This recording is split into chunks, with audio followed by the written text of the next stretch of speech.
च धर्मस्य सर्वधर्मस्वरूपिणे अवतार वरिष्ठाय रामकृष्णाय ते नमः।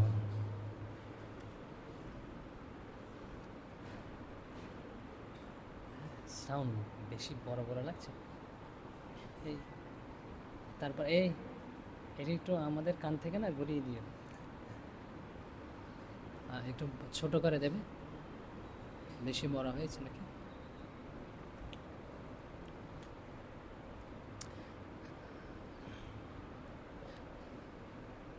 আমাদের হচ্ছিল ধ্যান পাঠ এবং আলোচনা হচ্ছিল, বিষয় ছিল হচ্ছে ধ্যান, যে কোথায় করতে হয়, কিভাবে করতে হয়, কখন করতে হয়, কীরূপ স্থানে করতে হয়, ধ্যানের বিষয় কীরূপ হওয়া উচিত।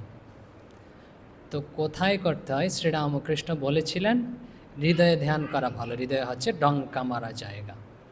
এগুলো হচ্ছে শাস্ত্রে রয়েছে, শ্রীরামকৃষ্ণ বলছেন এগুলো শাস্ত্রের কথা। তবে সবই তো ব্রহ্মময়, সব স্থানে তো সব জায়গায় ধ্যান করা যেতে পারে।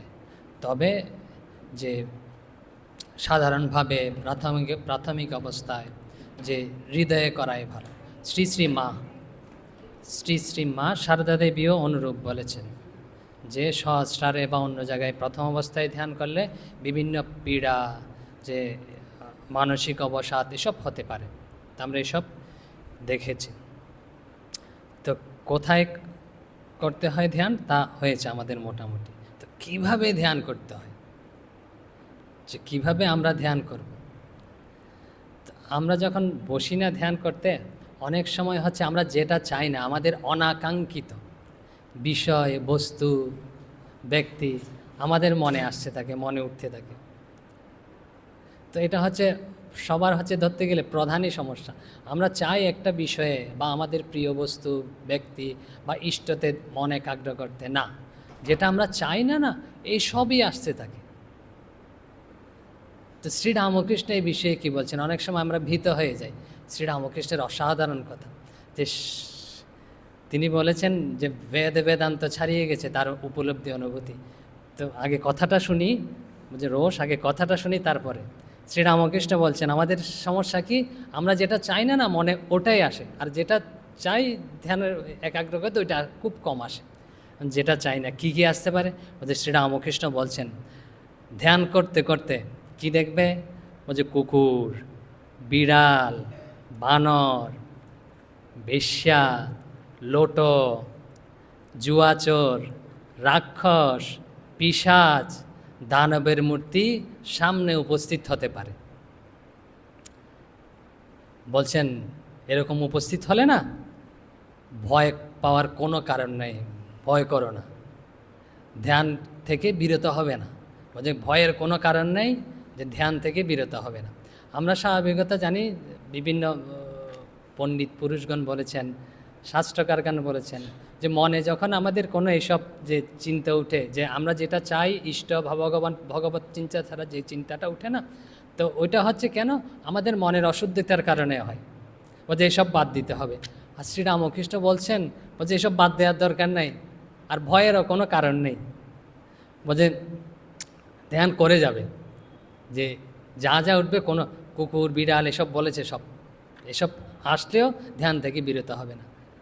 বলছে সব উল্টো শুনছি কীরকম, দেখুন আমাদের জন্য তো খুব সাহসের কথা না, আমাদের তো এরকম বেহাল অবস্থায় ধ্যান করতে গিয়ে। বলছে না, ভয় পাওয়ার কোনো কারণ নেই, ধ্যান করে যাবে, যা উঠছে তাই। অসাধারণ একটা কথা বলেছে, এই কথাটা বলি এখন। বলছে বহুরূপী ঈশ্বরের মূর্তি দেখছে মনে করবে, যে মনে করবে যা দেখছ ঈশ্বরের, বহুরূপী ঈশ্বরের মূর্তিই তুমি দেখতে পাচ্ছ। কি অসাধারণ কথা, একদম শাস্ত্রের কথাটা আমরা উল্লেখ করি। যে কোথায় রয়েছে, ছান্দোগ্য উপনিষদে রয়েছে, বলছেন সর্বং খলু ইদং ব্রহ্ম। শ্রীরামকৃষ্ণ কত সহজভাবে বলছেন, বলছে সর্বং খলু ইদং ব্রহ্ম, সর্বং খলু ইদং ব্রহ্ম। ইদং মানে কি, এই সমস্ত কি আমরা যা দেখতে পাচ্ছি, এই কুকুরের কথা বলেছে, এই বিড়ালের কথা বলেছে, লোটা, বুঝতে পারছেন এরকম যেটা করে জল খায়, আরও অনেক কিছু বলেছে। তো এই ইদম, এই সমস্ত কিছু যা দেখতে পাচ্ছ, সর্বং সব কিছু, খলু ইদং ব্রহ্ম, জোর দিয়ে বলছে এই যা দেখতে পাচ্ছ না সবই ব্রহ্ম। শ্রীরামকৃষ্ণ বলছে তুমি ধ্যান করতে যখন বসবে এগুলো আসবে যে তোমার মনের সংস্কার অনুযায়ী, তখন তুমি কি করবে, বিন্দুমাত্র ভয় পাবে না, ধ্যান করে যাবে। আর কেন ধ্যান করে যাবে, বলছে দেখতে পাচ্ছ না যা, তা হচ্ছে ঈশ্বরকেই দেখতে পাচ্ছ আর একটা রূপে। এই যে শাস্ত্রের কথা, সর্বং খলু ইদম, মানে এই সমস্ত যা দেখতে পাচ্ছ সব ব্রহ্মই, যে ছান্দোগ্য উপনিষদ রয়েছে। বলছে তৃতীয় অধ্যায়ে হচ্ছে চতুর্দশ খণ্ডে প্রথম মন্ত্রে রয়েছে। আরও রয়েছে কি রয়েছে, একই উপনিষদে রয়েছে একম এব দ্বিতীয়ম, তিনি একমাত্র তিনিই রয়েছেন। আমরা যা দেখতে পাচ্ছি না তাকেই দেখতে পাচ্ছি, আমাদের সংস্কার অনুযায়ী তা ভিন্নভাবে দেখতে পাচ্ছি। আরও রয়েছে, একটু মায়ের কথা বলি, মায়ের আসছে সামনে, বলছে চণ্ডীতে রয়েছে, বলছেন একই বাহং জগত্যত্র দ্বিতীয়া কা মম পরা, বলছে একৈব অহম, এই জগতে বলছে একমাত্র আমি রয়েছি, বলছে আমি ছাড়া তার কিছু নেই। যে যা দেখতে পাচ্ছি না মায়ের ভিন্ন ভিন্ন রূপই দেখতে পাচ্ছি, মাই একমাত্র রয়েছেন। এবার গীতার একটু উদাহরণ দিয়ে একই কথা, বলছে বাসুদেব সর্পমিতি, বলছে যা দেখতে পাচ্ছি সব বসুদেবে হয়ে রয়েছে। তো শ্রীরামকৃষ্ণ বলছেন ধ্যানে তুমি যাই দেখো না কেন ভয়ের কোনো কারণ নেই। এই যে কুকুর বিড়াল এসব টেসব যা দেখবে কোনো ভয়ের কারণ নেই, মনে করবে কি এগুলো হচ্ছে ঈশ্বরেরই রূপ মাত্র। আমরা অনেক সময় ভীত হই না, আমি চাচ্ছি না এসব আসছে, আরে মা বলেছেন, বলছে তুমি যেরকমভাবে পেঁচিয়েছে না নাটাই সুতো, যে শিখ সেভাবেই বেরোবে, লাল নীল বিভিন্ন, তো এভাবেই বেরো, আমাদের যেরকম সংস্কার আছে না সেভাবেই উঠতে থাকবে। আর বলছেন এগুলো নিয়ে বিন্দুমাত্র ভীত হওয়ার কোনো কারণ নেই, এগুলো হচ্ছে ঈশ্বরেরই রূপ মনে করবে, শ্রীরামকৃষ্ণের কথা। আর শাস্ত্রে হুবাহু, একদম শাস্ত্রবিরুদ্ধ কথা নেই, শাস্ত্রের কথা। আমরা তো আপনারাও হয়তো শুনেছেন, আমরাও শুনে আসছি, বলছে মনের মধ্যে কোনো কিছু উঠলে সব সরিয়ে দেবে, একমাত্র ভগবানকে ধ্যান করার চেষ্টা করবে। আরে আমি অত বড় অধিকারী হয়েছে নাকি মন থেকে সব সরিয়ে দেব, এটা পারলে তো হয়েই যেত। শ্রীরামকৃষ্ণ কি অসাধারণ কথা বলছেন, বলছে সরানোর দরকার নেই, শুধু তোমার মনের ভাবটা পরিবর্তন করে দেবে। কি যা দেখতে পাচ্ছ তা হচ্ছে ঈশ্বরের রূপ দেখতে পাচ্ছ, এক একটি বহু রূপে তিনি এভাবে আমার সামনে উপস্থিত হচ্ছেন। এখন বলছেন আমাদের কি ধ্যানে খারাপ চিন্তা বা যা আমরা চাই না অনাকাঙ্ক্ষিত চিন্তা, এটা ওটা যে খারাপ নয় শ্রীরামকৃষ্ণের মত অনুযায়ী। পরে আরও কথা আছে, আরেকটু কথাটা শ্রীরামকৃষ্ণের প্রতি পড়ি, শ্রীরামকৃষ্ণের কথা এখনও শেষ হয়নি। বলছে কিন্তু, এটা কিন্তু শব্দ লাগিয়েছে, বলছে কিন্তু মনমধ্যে যদি কোনো বাসনা এসে উপস্থিত হয় জানবে তোমার ধ্যানের মহাবিঘ্ন হয়েছে। তখন ধ্যান ভেঙে কাতরভাবে ঈশ্বরের কাছে প্রার্থনা করবে, হে ভগবান আমার এই বাসনা কখনো পূরণ করো না। যে এসব যা দেখছি না কেন, এসব দেখলে মনে উঠলে কোনো অসুবিধা নাই, কিন্তু একটা অসুবিধা আছে। কী অসুবিধা? আমার মনে যদি কোনো বাসনা ওঠে, বাসনা মানে বুঝতে পারছেন, আমি ধ্যানে বসছি, যে এটা চাই, এরকম হয় না, আমি এটা চাই ওটা চাই। তারপরে আরও হয় কি, যে ভগবান আমাকে দর্শন দিলে ভগবানের কাছে আমি এটা চেয়ে নেব, বর চাইব। এখন এরকম ঘটনা বলি, লাটু মহারাজের ঘটনা। এক সন্ধ্যায় সন্ধ্যা হয়েছে, সন্ধ্যায় ঠাকুর নিজ গৃহকক্ষে রয়েছে, দক্ষিণেশ্বরে তিনি রয়েছেন। তো সামনে যোগানন্দ মহারাজ এসছেন, যোগেন, তখন তো যোগেন পাশেই, তো যোগেন বসে রয়েছে আর ঠাকুর তাকে বলছেন বিভিন্ন ধর্ম প্রসঙ্গ। আর লাটু মহারাজ আর কি অদ্ভুত আনন্দ পরবর্তীতে ওই লাটু মহারাজ গেছেন ইয়েতে ধ্যান করতে, সন্ধ্যার সময় জপ ধ্যান করতে গেছেন। কোথায় গেছেন? তো ওই রাধাকান্তের মন্দিরে গিয়ে বসছেন। তো রাধাকান্তের মন্দিরে গিয়ে বসছেন, তো বসে অল্প কিছুক্ষণ বসছেন। তো তিনি অনেকক্ষণ বসেন, সাধারণত অনেকক্ষণ বসে ধ্যান করে তারপরে ঠাকুরের কাছে আসেন। তো এই দিন অল্প কিছুক্ষণ বসার পরে ফিরে এসছেন। তো এসে ঠাকুরের কাছে এসছেন। তো ঠাকুর দেখে বলছেন, আরে তুই আজকে এত তাড়াতাড়ি ফিরে এলি, ব্যাপারটা কি? তখন লাটু মহারাজ বলছেন, যোগানন্দ মহারাজ বসে আছে সামনে, যোগেন বসে আছে এসব দেখছে। তো লাটু তখন বলছেন, শ্রীরামকৃষ্ণ বলছেন, কিরে এর মধ্যে উঠে এলি যে, মানে বসে এর মধ্যে উঠে এলি। বলছে লাটু তখন বলছে আজ জপে মন বসাতে পারলুম না। বলছে ঠাকুর বললেন কেন রে? লাটু বলছেন কি জানি, অন্যদিন তো জপে বসলেই কুচু দেখতে পাই। উনি হচ্ছেন বিহারি ছিলেন তো, মানে কিছু শব্দকে কুচু এভাবে বলতেন, বাংলাটা ঠিক ঠিক। তাই বলছেন আমরা বলি যে তিনি বলছেন অন্যদিন জপে বসলেই কিছু দেখতে পান। কিছু দেখতে পান না মানে হচ্ছে তার ইষ্টদেবকে দেখতে পান সরাসরি, উজ্জ্বল জ্যোতির্ময় রূপে জ্যোতি দর্শন হয়, এসব তার দর্শন হতো নিয়মিত। তো কিছু দেখতে পাই আর তাতে মন বেশ বসে যায়। আজ কি জানি কেন কিছুতেই মনকে বাগে আনতে পারলুম না। তা শুনে ঠাকুর বলছেন নিশ্চয়ই কিছু একটা হয়েছে, কিছু একটা গোলমাল হয়েছে, নাহলে তো প্রতিদিন হয়, আজকে হলো না কেন? তখন তো লাটু মহারাজ খুঁজে পাচ্ছে না কি গোলমাল করেছে, আমি তো ভালো আজকে ঠাকুরের সাথে ছিলাম, কোনো অন্যায় কোনো কাজ করিনি, মিথ্যা বলিনি, কিছু করিনি। তো ধ্যান না হওয়ার কারণ কি? মন কোনো উত্তেজিত করিনি মনকে। তখন লাটু মহারাজ চিন্তা করছে জপ ধ্যানে যাওয়ার আগে তিনি কি করেছেন। তিনি বলছেন লাটু বলছে আজ মন্দিরে যাওয়ার আগে মনে হয়েছিল বলছে মা যদি বর দিতে আসেন তবে হামনে কি চাইবে, মানে মা যদি বর দিতে আসেন আমি মায়ের কাছ থেকে কি চাইব, এটা মনে উঠেছিল। এখন ঠাকুর বলছেন ওই হয়েছে রে, কামনা আশ্রয় করলে কখনো কি জপে মন বসে? ওসব করবি নি। বলছে ধ্যানে বসে বর চাইতে নেই, বলছে মনে ধ্যানে বসে বর চাইতে নেই, আর হচ্ছে কোনো কিছু কামনার আশ্রয় করে ধ্যানে বসতে নেই। তারপরে শ্রীরামকৃষ্ণের আরও কথা আছে এই বিষয়ে, আমরা একটু বলি। বলছে কি, এই যে আমরা চাই মানে হচ্ছে কি জানেন? আচ্ছা ওই কথাটা বলি। শ্রীরামকৃষ্ণ বলছিলেন যে আমাদের মনে যাই উঠুক না কেন, এই যে কুকুর বিড়াল থেকে সব লোটা কম্বল যা উঠুক না কেন তাতে কোনো সমস্যা নেই, তুমি ধ্যান করে যাবে। কিন্তু বাসনা উঠলেই না ধ্যান বন্ধ করে ভগবানের কাছে প্রার্থনা করবে। তো দুটার মধ্যে পার্থক্য কি? একটা হচ্ছে যা যা উঠছে আমাদের মনে, এই কুকুর বিড়াল যা যা, তা হচ্ছে আমাদের কাছে অনাকাঙ্ক্ষিত, আমরা চাই না। যেটা চাই না না ওটা আমাদের তো আসবে না, মানে আমাদের মনে দীর্ঘস্থায়ী হবে না। কিন্তু আমরা যেটা চাই ওটা তো আমরা চাই, ছাড়ছি না। ওইটা চাই বলে ওইটা আমাদের কাছে আসবে এবং আমরা ধরে থাকবো, মন ওখান থেকে ছাড়তে পারবো না। আর মন যদি এইসব ক্ষুদ্র বিষয়ে থাকে না তখন ভগবানকে আর দর্শনও হবে না, পাওয়াও যাবে না, কারণ মন বিক্ষিপ্ত থাকবে, দুটা তরঙ্গ থাকবে। আমরা দেখেছি এরকম যে সাধুদের কোনো কাজ মানে হচ্ছে ত্রুটিপূর্ণ কোনো কাজ বা কাজ অর্ধেক রেখে ধ্যানে বসবে না, ওই কাজটা সমাপ্ত করে না ধ্যানে বসবে। বা ঘুমাতে গেল, রাজা মহারাজের একটা ঘটনা বলি। রাজা মহারাজ ঘুমাতে গেছেন রাতের বেলা, তো ওই মনের মধ্যে উঠে তিনি তখন ওই ঠাকুরের যে একটা উপদেশ ব্রহ্মানন্দ মহারাজ যে লিখেছেন অল্প কিছু, তো ঠাকুরের উপদেশগুলো তিনি লিখছিলেন। তো তার মনে হয়েছে আমি তো এই ঠাকুরের কথাটা ঠিক লিখিনি, ঠাকুর এভাবে বলেননি। তখন তিনি রাতে অর্ধেক ঘুমে উঠে গিয়ে না ওটা ঠিক করেছেন, তারপর আবার শুতে গেছেন, তারপরে তার নিদ্রা এসছে। তো যখন আমরা মন অসমাপ্ত কিছু রেখে যাই, কিছু করে যাই, তখন না আমাদের মন একাগ্র হবে না। আমরা দেখেছি এরকম যে হয়তো ছোট ছোট বিষয়, ক্ষুদ্র বিষয়, কোনো সাধু হয়তো কোনো একটা কাজ অসমাপ্ত রেখেছে। উদাহরণ কি দেব, ধরুন কাপড় শুকোতে দিয়েছে, সবার হয় এরকম যে ছাদে কাপড় মেলে দিয়েছে, এখন সন্ধ্যার সময় আর মনে নেই উঠাতে, তো মনে উঠেছে ওই কাপড়টা তো ওখানে রয়েছে, বুঝতে পেরেছেন?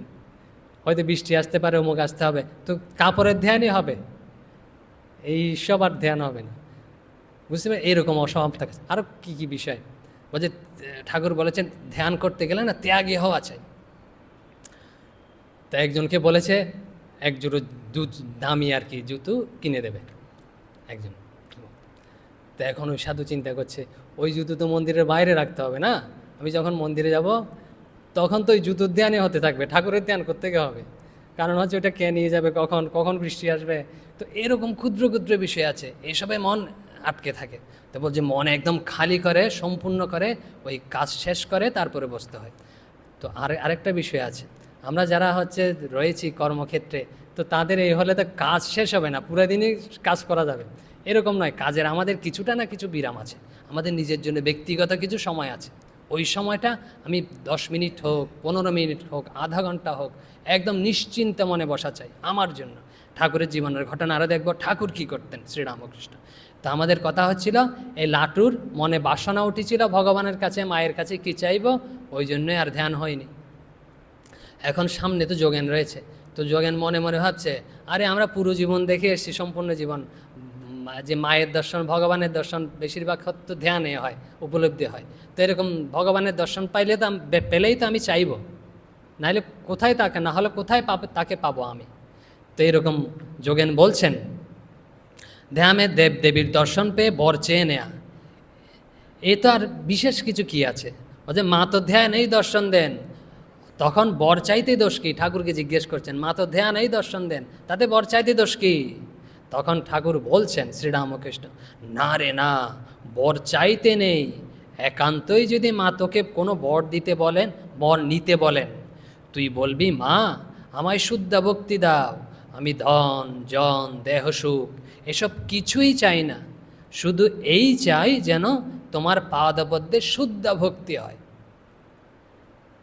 এই হচ্ছে শ্রীরামকৃষ্ণ বলেছেন।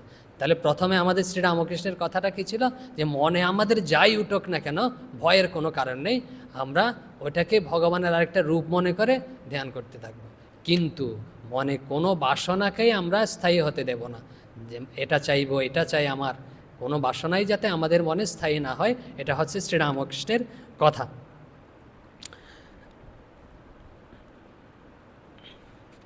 এখন আমরা একটু গভীর শাস্ত্রে চলে যাই, একটা কাহিনী আমরা পরে বলবো, এটা গভীর শাস্ত্রে চলে যায়, তা হচ্ছে ব্রহ্মসূত্র।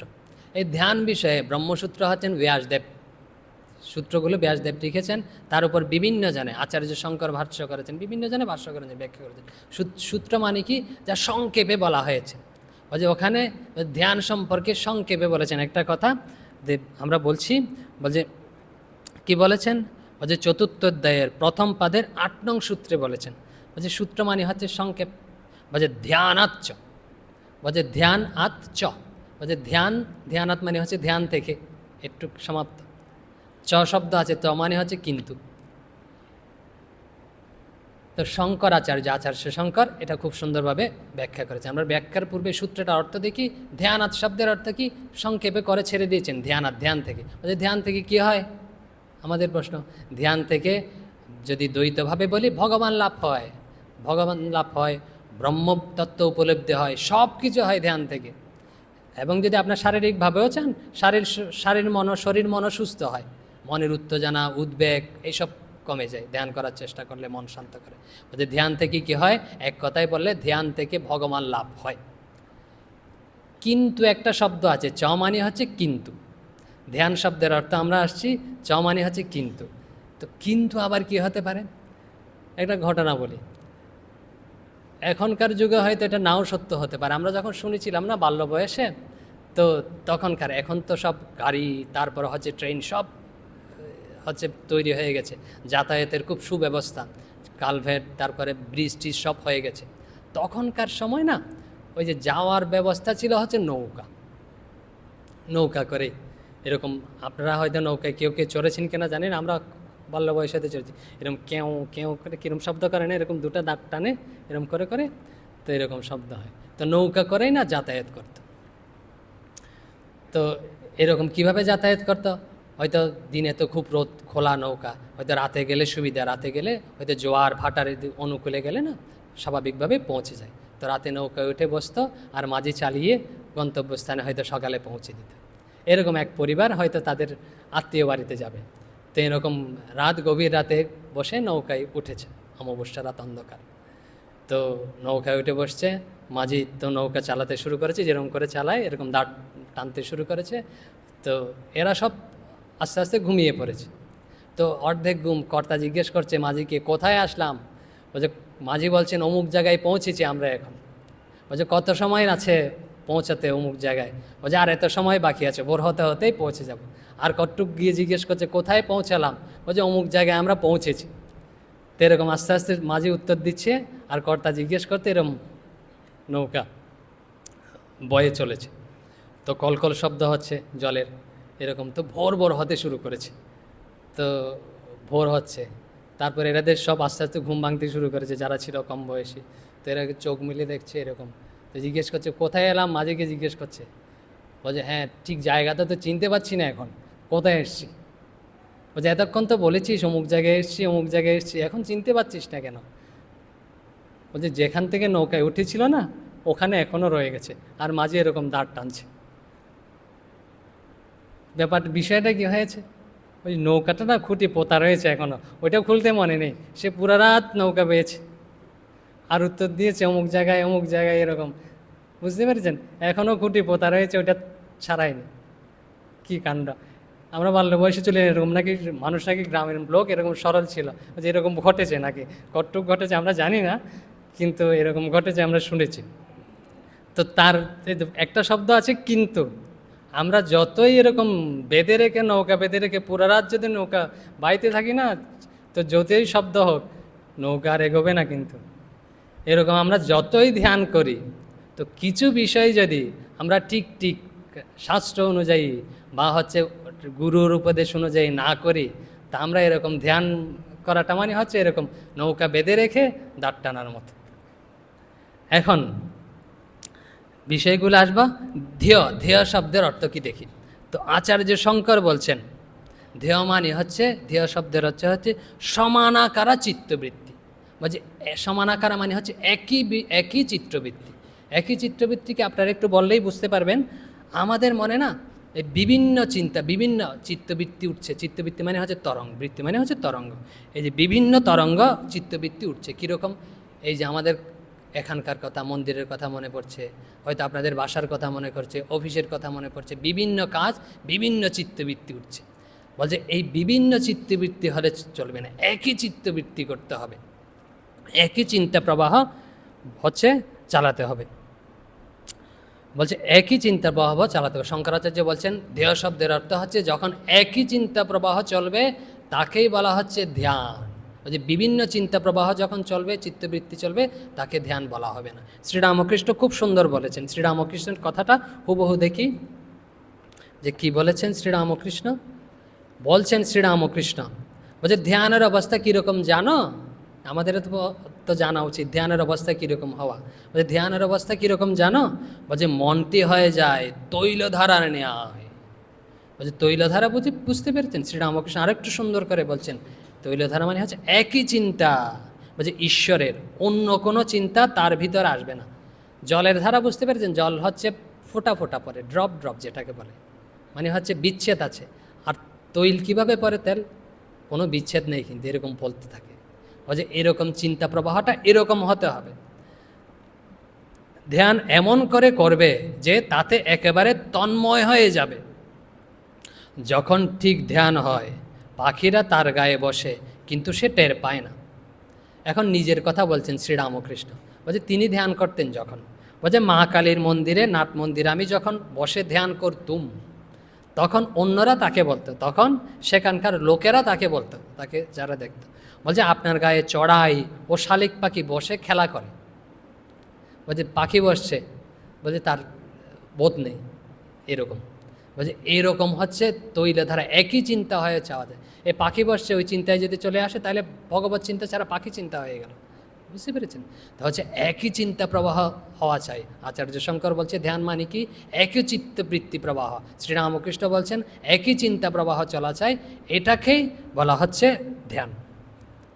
এখন কিন্তু শব্দটা, এখন ধ্যানার শব্দের মানে হচ্ছে ধ্যান থেকে কী লাভ হয়? ভগবান লাভ হয়। আর ধ্যানটা এরকম হতে হবে। কিন্তু একটা শব্দ যোগ করেছিলাম আমরা, কিন্তু শব্দের অর্থ বলেছি, তার মানে হচ্ছে এরকম বেদে করলে চলবে না। বলে কীরকম এরকম করা যাবে না? বলছেন আচার্য শঙ্কর এই সূত্রের ব্যাখ্যায় বলছেন, বলছে বক ধ্যান করলে চলবে না। আমরা বলেছিলাম পূর্বে, বলছে বককে দেখেছেন যে নদীর ধারে বা পুকুরে এরকম একদম নিস্তব্ধভাবে দাঁড়িয়ে আছে, কোনো সারা শব্দ নেই। কেন? ওই নড়াচড়া করলে ওই মাছটা পালিয়ে যাবে। বলছে এর বকের মতো এরকম একদম নিস্পন্দনভাবে বলছে নড়াচড়া না করে দাঁড়িয়ে ধ্যান হবে না। বলছে বকের মতো দাঁড়িয়ে থেকে আমি এরকম ধ্যান করবো, বলছে দাঁড়িয়ে থেকে ধ্যান হবে না। বলছে তারপর আরও উপমার দিচ্ছেন আচার্য, আমরা যখন কোনো বন্ধুর বাড়িতে যাই বা কোনো আত্মীয়ের বাড়িতে যাই, যেতে যেতে কী চিন্তা করি? চলতে চলতে এর কথাই চিন্তা করি, আজকে অমুকরা বাসায় যাচ্ছি, মানে হচ্ছে বন্ধুর ধ্যান করি, তাই তো? বলছে ওই বিষয়ে ওই ভাষার ধ্যান। বলছে এরকম চলতে চলতেও বন্ধুর ধ্যান করার মতো ধ্যান করলে চলবে না। বলছে আমি হাঁটতে হাঁটতে ধ্যান করছি, তা করলে চলবে না। যে চলতে চলতেও ধ্যান চলবে না, এরকম দাঁড়িয়ে দাঁড়িয়েও ধ্যান করলে চলবে না। বলছে কীভাবে করতে হবে? অচলত্বং চা অপেক্ষ, অচলতার অপেক্ষা রাখে। এর পূর্বে শ্রীরামকৃষ্ণের একটা মজাদার ঘটনা বলি, আমরা হয়তো পূর্বে বলেছিলাম যে শ্রীরামকৃষ্ণ ব্রহ্মসভা গেছেন, যেতেন তিনি মাঝে মাঝে, যে ব্রাহ্মদের যে প্রেয়ার হতো, প্রার্থনা হতো, তিনি ওখানে যেতেন। তো গিয়ে ওদের সাথেই যে এরকম ভগবত প্রসঙ্গ তিনিও করতেন, তাদের প্রসঙ্গও তিনি শুনতেন। এরকম গেছেন শ্রীরামকৃষ্ণ। তো গিয়ে দেখেন যে এরকম কেশব সেন হচ্ছে আচার্য, কেশব সেন উপদেশ করছেন, বলছেন। তো বলতে বলতে একটু পরে বলছেন যে এইবার আমরা এইবার একটা তার ধ্যান করবো, বলছে আমরা একটু ঈশ্বরের ধ্যান করবো। কেশব সেন বেদি থেকে বলছেন সবাই আমরা এখন ঈশ্বরের ধ্যান করব। এখন সবাই চোখ বন্ধ করেছে, এরকম ঈশ্বরের ধ্যান করছে। আর শ্রীরামকৃষ্ণ এরকম চোখ খোলা রেখেছে, তো খোলা রেখে দেখছে কে কী করছে, এরকম এর দিকে তাকাচ্ছে, ওর দিকে তাকাচ্ছে। তিনি তো বালক স্বভাব, কীরকম ধ্যান করে তিনি দেখছেন, এরা সবাই মিলে। তো এরকম দেখতে দেখতেই না শ্রীরামকৃষ্ণ বলছেন ধ্যান করবেন, মানে শ্রীরামকৃষ্ণ যেরকম করতেন এরকম পাখি বসতেও তার হুঁশ থাকতো না, তো হয়তো অনেকক্ষণ ধরে ধ্যান করবে। তিনি বলছেন আমি ভাবলাম অনেকক্ষণ ধরেই ধ্যান করবে তারা, ও মা দেখি 1 মিনিট পরেই তারপর আবার সবাই ধ্যান ভেঙে ধ্যান তাদের হয়ে গেছে। তখন তিনি বলছেন খুব সুন্দর কথা, তোমাদের ধ্যান দেখছিলাম আমি। কেশব সেনকে পরবর্তীতে বলছে এই যে তোমরা যে ধ্যান করছিলে না, আমি দেখছিলাম তোমাদের ধ্যান। বলছে কী মনে হলো জানো? বলছে দক্ষিণেশ্বরে ঝাউতলায় তো হনুমানগুলো আসে, বুঝতে পেরেছ? হুপ করে এরকম লাফিয়ে পড়ে ঝাউতলায় এরকম বসে থাকে, একদম স্পন্দন ছাড়া, নড়াচড়া ছাড়া এরকম বসে থাকে। তো বসে কি চিন্তা করে জানো? বলছেন কোন গৃহস্থের চালে লাউ আছে বা কুমড়োটা আছে, কার বাগানে কলা আছে, আর কার ক্ষেতে বেগুন হয়েছে, এইসব বসে বসে ভাবছে। আর বাইরে থেকে সবাই দেখতে পাচ্ছে হনুমানগুলো বসে খুব ধ্যান করছে, একদম খুব শান্ত, যেন কিছুই জানে না, কিন্তু ভিতরে ভিতরে এসব চলছে, লাউ কুমড়ো সব চলছে। তারপরে কিছুক্ষণ পরেই হুপ করে গিয়ে না লাফিয়ে উঠে গিয়ে ওই চালের মধ্যে লাউ কুমড়োটা সংগ্রহ করে তারপরে এগুলো একদম খেয়ে উদরপূর্তি করতে থাকে। শ্রীরামকৃষ্ণ বলছেন যে তোমাদের ধ্যান দেখে না আমাদের এরকম মনে হলো আমার। তখন কেশব সেন সবাই এরা হাসছে, বলছে এরকম ধ্যান করলেও চলবে না। বলছে আমি বসেছি, কোনো বাইরের কোনো নাড়াচাড়া নাই, কিন্তু ভিতরে এইসব চলছে, লাউ কুমড়ো, তো এসব করলে চলবে না। শ্রীরামকৃষ্ণ অবশ্য বলে দিয়েছেন চিন্তা প্রবাহটা, ওই লাউ দেখতে পাচ্ছি এটা ঈশ্বরের রূপ চিন্তা করতে হবে, কিন্তু এরকম শুধু লাউ বস্তুর মধ্যে আটকে থাকলে চলবে না। তা আমাদের কথা হচ্ছিল যে কিন্তু শব্দটা নিয়ে, ধ্যানাৎ শব্দ, এই সূত্র নিয়ে কথা হচ্ছিল। কিন্তু মানে কি? ধ্যান করবে ঠিক আছে, একই চিত্ত প্রবাহ চলবে ঠিক আছে, কিন্তু দাঁড়িয়ে দাঁড়িয়ে ধ্যান করা যাবে না, আর হচ্ছে চলতে চলতে ধ্যান করা যাবে না, আর এরকম হনুমানের মতো ধ্যান করা যাবে না, বকের মতো ধ্যান করা যাবে না, বন্ধুর মতো ধ্যান করা যাবে না, হনুমানের মতো ধ্যান করা যাবে না। তাহলে কি করতে হবে? আচার্য ওখানে হচ্ছে ব্যাসদেব এর পরবর্তী সূত্রে লিখছেন, পরের সূত্রে হচ্ছে 4 নং অধ্যায়ের হচ্ছে প্রথম পাদের এই 9 নং সূত্রে বলছেন, আবার বলছে অচলত্বং চ আপেক্ষ, অচলতার অপেক্ষা করে। অচলতা মানে হচ্ছে এরকম দাঁড়িয়ে নয়, চলা নয়, এসব অপেক্ষা করে। এখন আমরা দেখি শ্রীরামকৃষ্ণ কীরূপ ধ্যান করতেন, যে এই অচলতার অপেক্ষা করে। একটু আগেই বলেছি শ্রীরামকৃষ্ণের কথা।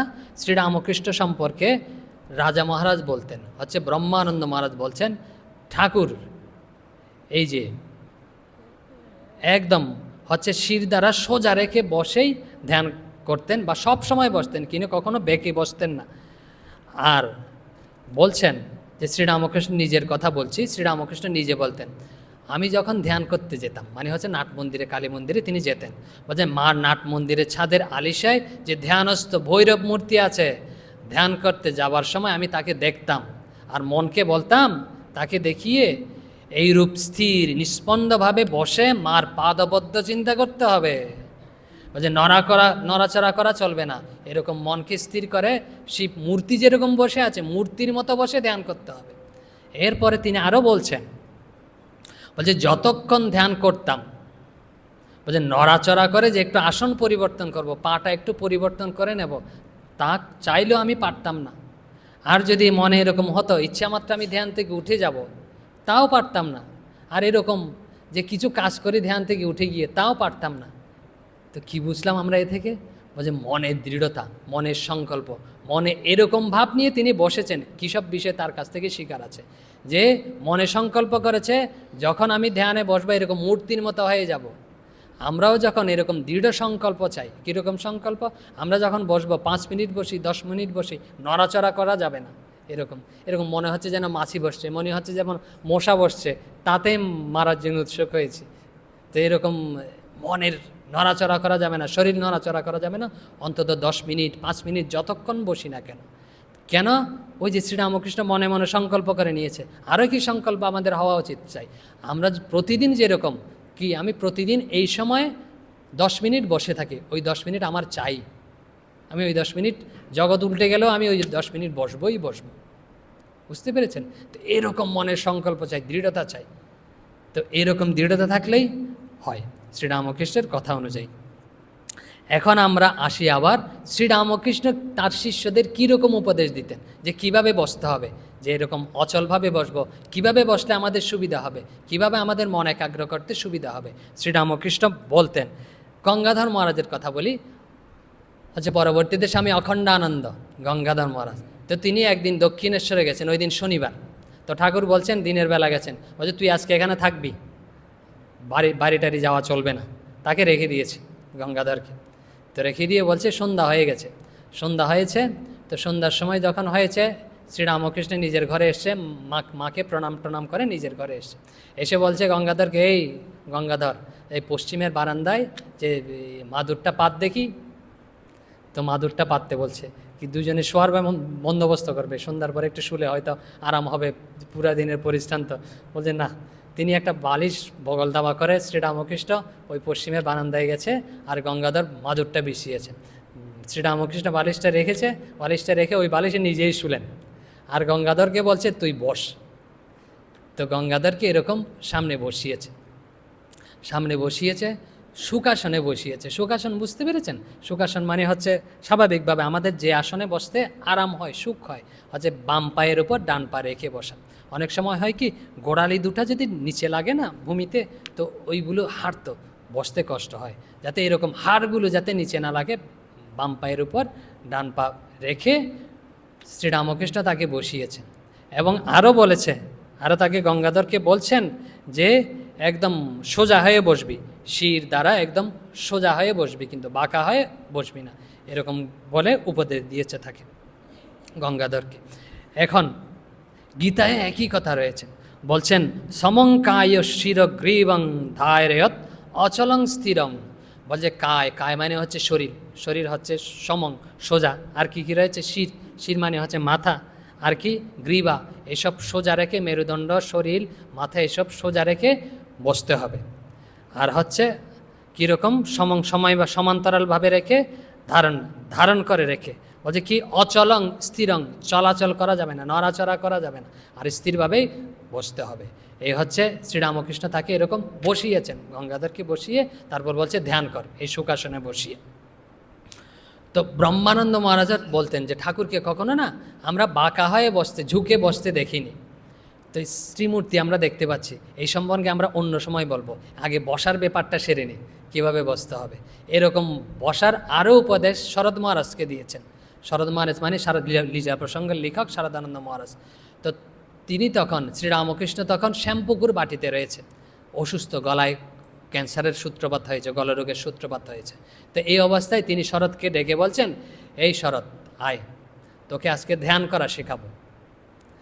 তো ধ্যান করা শেখাবো বলে তো তিনি বসছেন হচ্ছে শ্রীরামকৃষ্ণ বলছেন পদ্মাসন বুঝতে পেরেছেন? পদ্মাসনে এরকম বসছেন, নিজে পদ্মাসনে বসছেন এবং শরৎকে দেখাচ্ছেন যে কিভাবে ধ্যান করতে হয়। তো তিনি পদ্মাসনে বসে একই আসনে দুটা মুদ্রা দেখিয়েছেন। বলছে দুটা মুদ্রা দেখিয়েছেন, আরও বিশেষ কিছু দেখালেন না কেন, আরও বেশি কিছু বলেননি কেন, বেশি কিছু বলার সুযোগ পাননি কেন? বলছে তার মনের অবস্থা এরকম ছিল না যে তিনি যদি, আমরা জপ করি জপের মালা হাতে নিই, তিনি যদি জপের মালা হাতে নিতেন না, জপ করার প্রয়োজন হতো না, সাথে সাথেই সমাধিস্থ হয়ে যেতেন। তিনি যদি এরকম ধ্যান করব বলে এরকম আসন গ্রহণ করতেন, সাথে সাথেই ধ্যানস্থ হয়ে যেতেন, সমাধিস্থ হয়ে যেতেন। তো এইরকম তার মনের ঊর্ধ্বগতি ছিল।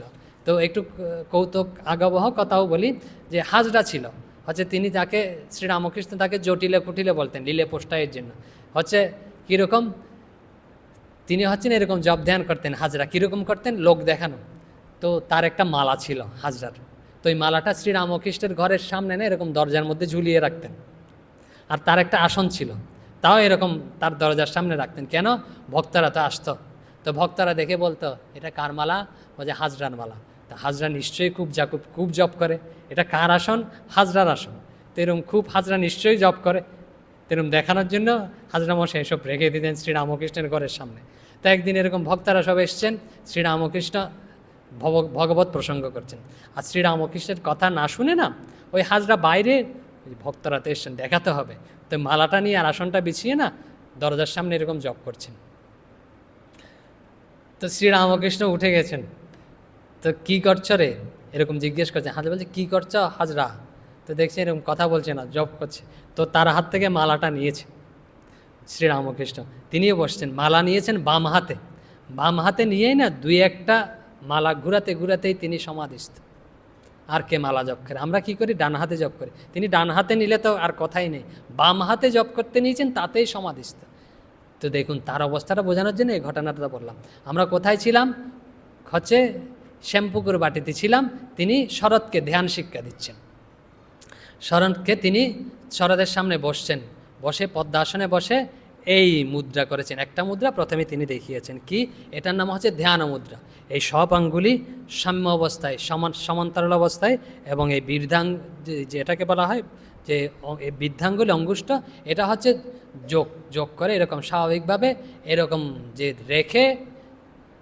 কোলের উপরে রেখে এটাকে বলা হয় ধ্যান মুদ্রা এবং তিনি পদ্মাসনে বসে শরৎকে দেখাচ্ছেন এটা হচ্ছে সব সাকার ধ্যানের হচ্ছে এটা পদ্ধতি এভাবে তুই করতে পারিস আরেকটা কি দেখিয়েছে আরেকটা হচ্ছে তিনি দেখিয়েছে হচ্ছে জ্ঞান মুদ্রা এই হচ্ছে তর্জনী আর মধ্যমা তর্জনী মধ্যমা এরকম সংযোগ করে এরকম দুই হাত প্রসারিত করে হাঁটুর উপর রেখে এরকমভাবে বসে তিনি দেখিয়েছেন এটা হচ্ছে সব নিরাকার ধ্যানের প্রকৃষ্ট আসন এবং মুদ্রা এরকম তিনি দেখিয়েছেন কিন্তু দেখিয়ে যে আরও বিশেষ কিছু বলবেন না তার এরকম সামর্থ্য তিনি বারবার এরকম কিছু বলতে যাচ্ছেন কিন্তু সমাধিস্থ হয়ে যাচ্ছেন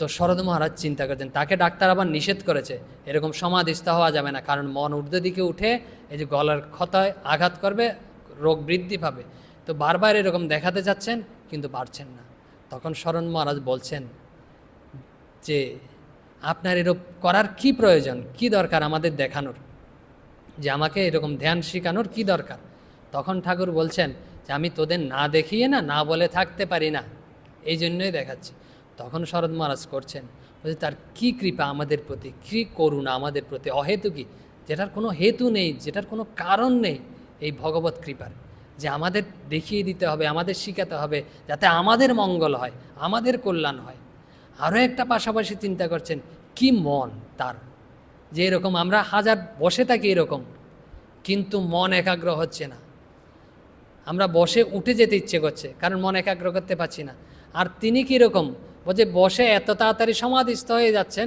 যে কিছু বলবেন কথা বলবেন এই অবস্থা তিনি পাচ্ছেন না এই সুযোগটা পাচ্ছেন না যে তার কৃপা আমাদের প্রতি তিনি আমাদেরকে সব কিছু দিতে চান সব কিছু করে দিতে চান কিন্তু আমরা বসতে রাজি নই আর হচ্ছে তার মনের এরকম গতি যে সর্বদা ঊর্ধ্বের দিকে গতি তো এই জন্য যে রাজা মহারাজ বলতেন তিনি যখন বসতেন না সর্বদা এরকম শির সোজা হয়েই বসতেন শ্রীরামকৃষ্ণ আর হচ্ছে আরেকটা অখণ্ডানন্দ মহারাজকে বলেছেন তো অখণ্ডানন্দ মহারাজ আরেকদিন গেছে হচ্ছে দক্ষিণেশ্বরে তাকে নিয়ে তিনি পঞ্চবটিতে গেছেন এই অখণ্ডানন্দ মহারাজকে নিয়ে পঞ্চবটিতে গিয়ে তাকে বসিয়েছেন কোন দিকে পূর্বমুখী করে বসিয়েছেন তো পূর্বমুখী করে বসিয়ে বলছেন ধ্যান কর তখন অখণ্ডানন্দ মহারাজকে ধ্যান করতে তিনি একটু করতে বসিয়ে তিনি একটু বাইরে গেছেন আবার এসে দেখছেন অখণ্ডানন্দ মহারাজ এরকম ঝুঁকে গেছেন তিনি ধরে এরকম সোজা করে দিয়েছেন মানে হচ্ছে এরকম গঙ্গাধরকে সোজা করে দিয়েছেন আর বলছেন তুই একটু বেঁকে যাস সোজা হয়ে বসতে হয় বেঁকে যাস এইসব বলেছেন আজকে তো মনে হচ্ছে শেষ হবে না বুঝতে পেরেছেন আরও এই বিষয়ে কথা আছে যে এভাবে বসবো কেন এভাবে বসবো কেন তো আরেকটা কথা বলে যাই স্বামী বিবেকানন্দকে আপনারা দেখতে পাচ্ছেন যে শ্রীমূর্তি শ্রীপট যে পূজিত হয় যে স্বামী বিবেকানন্দের দেখতে পাচ্ছেন তিনি কিভাবে বসে আছেন। তিনি এই ছবিটা হচ্ছে 1896 খ্রিস্টাব্দে লন্ডনে এই ছবি উঠানো। তিনি তখন হচ্ছে রাজযোগের ক্লাস নিচ্ছিলেন। আর রাজযোগের যখন ক্লাস নিচ্ছিলেন না, তখন তিনি যারা বসেছিলেন সামনে তাদেরকে ধ্যান শিখাচ্ছিলেন, যে কীভাবে ধ্যান করতে হয়। তো এইভাবে ধ্যান করতে হয় তিনি সেভাবে বসে শিখাচ্ছিলেন, যে এভাবে ধ্যান করতে হয়। তিনি এভাবে ধ্যান করতে হয় বসেই না, গভীর ধ্যানমগ্ন হয়ে যান। তো গভীর ধ্যান, এটা হচ্ছে ধ্যান শিক্ষার। আপনারা চাইলে এভাবেও বসতে পারেন, যে স্বামীজি বসছেন, দেখুন এটা তিনি ধ্যান শিখাচ্ছেন, এই অবস্থায় বসে শিখাচ্ছিলেন তখন লন্ডনে। তো এটা হচ্ছে স্বাভাবিকত আমাদের যতটুকু মনে হয় যা দেখা যাচ্ছে আপনারাও দেখতে পারেন, হয়তো তিনি সুখাসনে বসছেন, আর হচ্ছে ধ্যান মুদ্রা। আরেকটা বিষয় বলে রাখি, আমরা প্রথমে বসার সময় না এই মুদ্রাগুলো বা আসনটা শির দ্বারা সোজা রেখে বসার চেষ্টা করব। আর সর্বক্ষণ যে শরীরে মন রেখে দেবো তা নয়, আমার মেরুদণ্ড বাঁকা হয়ে গেছে কিনা, আমার হাতটা ঠিক আছে কিনা, জায়গা মতো আছে কিনা, তাহলে শরীরের চিন্তাই হবে, আর ভগবত চিন্তা হবে না। তো পরবর্তীতে ধ্যান মন একাগ্র হওয়ার পরে যে অবস্থায় থাকুক না কেন ওদিকে মন দেওয়ার দরকার নেই। তো স্বামীজি বসছেন, দেখেছেন। তো এইসব বিষয় আরও আছে, আজকে এখানেই থাক না, অনেক হয়েছে। তো আমরা কি দেখেছি, যে প্রথমেই দেখেছি শ্রীরামকৃষ্ণ বলছেন আমাদের মনে যেই বিষয় ব্যক্তি বস্তু উঠুক না কেন ভয় পাওয়ার কোনো কারণ নেই, আমাদের ধ্যান করে যেতে হবে। ওই বিষয় যতই হচ্ছে নিষিদ্ধ বা হচ্ছে অশুদ্ধ হোক না কেন, আমাদের মনে করতে হবে কি এ হচ্ছে ভগবানেরই আরেকটা রূপ। শ্রীরামকৃষ্ণ এরকম বলেছেন। আর দ্বিতীয় শর্ত কি দিয়েছেন, বলছে মনে যাতে কোনো বাসনা না উঠে, যে আমার এটা চাই সেটা চাই, এরকম বাসনার যাতে স্থান মনে না পায়। যদি বাসনা উঠে, তো দুর্বল মন তো উঠতে পারে, তাহলে সাথে সাথে ভগবানের কাছে প্রার্থনা, হে ভগবান এই বাসনা তুমি পূরণ করো না। তারপরে কি আমরা দেখেছি, হচ্ছে যে ধ্যান সূত্র দেখেছি, হচ্ছে ধ্যান কীরকম পড়তে হবে, একই চিত্রবৃত্তি চলতে হবে। আর হচ্ছে কীরকম, কিন্তু কতগুলো একই চিত্রবৃত্তিতে চলবে, কতগুলো সত্য আছে। কীরকম, আমি দাঁড়িয়ে ধ্যান করতে পারবো না, তারপরে হচ্ছে কি চলতে চলতে ধ্যান করতে পারবো না। আর কেউ বলে সুখাসন, মানে হচ্ছে শবাসন, না বলছে শবাসনে, বলছে ওটাতেই আমার মেরুদণ্ড খুব সোজা থাকে, আমি আরাম বোধ করি। বলছে ওভাবেও ধ্যান করা যাবে না, শবাসনে মানে শুয়ে ধ্যান করা যাবে না। আর কি হনুমানের মতো, শ্রীরামকৃষ্ণ বলছেন হনুমানের মতো ধ্যান করা যাবে না, বলছে এরকম ধ্যান করা যাবে না। এই গীতায় যেমন বলছে, শ্রীরামকৃষ্ণও বলছেন শরীর এরকম স্থিরভাবে সোজা রেখে ধ্যান করতে হবে। তো আমরা এখানেই থাকি, পরবর্তীতে আরও এই বিষয়ে কথা আছে। আর শ্রীরামকৃষ্ণ যে বসেছেন এই বিষয়ে আমরা বলবো, শ্রীরামকৃষ্ণ যে শ্রীবিগ্রহ শ্রীমূর্তি এই বিষয়েও বলবো। ওম শান্তি শান্তি শান্তি, হরি ওম তৎসৎ। শ্রীরামকৃষ্ণার্পণমস্তু।